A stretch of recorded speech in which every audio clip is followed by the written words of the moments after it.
This video is on the laws and regulations affecting education in the United States of America.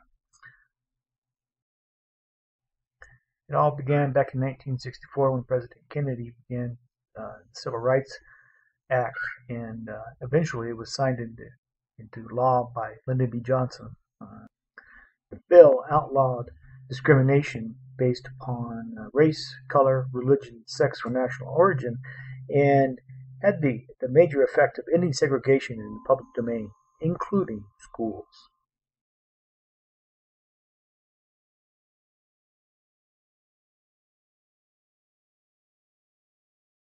Another major policy bill was the Elementary and Secondary Education Act of 1965, signed in by Lyndon B. Johnson as his war on poverty continued.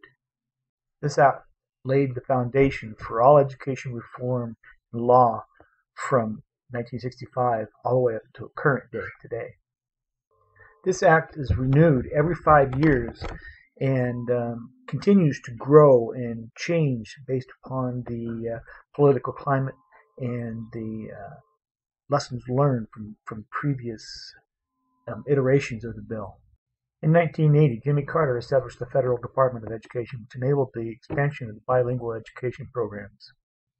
The next major reform was called the Improving America Schools Act of 1994, and it was the reauthorization of the bill by Bill Clinton.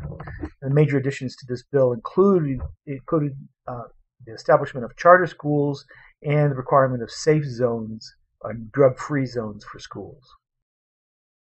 The next major reauthorization of this bill was called No Child Left Behind, and it was established in 2001 by George W. Bush. Major reforms include increased accountability of schools.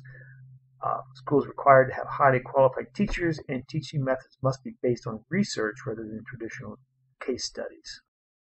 Initially, the U.S. Department of Education issued several statements praising the progress of the Act, stating that more progress has been made in the last 5 years than the last 28 years combined, and that minority testing scores are at an all-time high. Major criticisms did arise, however, in the field from people who were trying to implement the No Child Left Behind.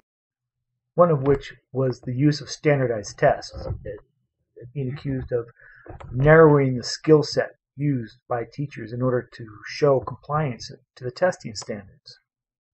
Another was that many of the non-core subjects like arts were given less importance and as such less funding, especially during the economic downturn. The Act also mandated action where there was no mechanism in place by the states to fund such action.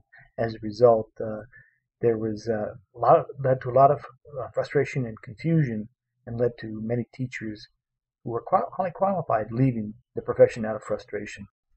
Susan B. Newman of the Department of Education was quoted as saying, "In the most disadvantaged schools in America, even the most earnest teacher is given up because of the lack of every available resource that could possibly make a difference.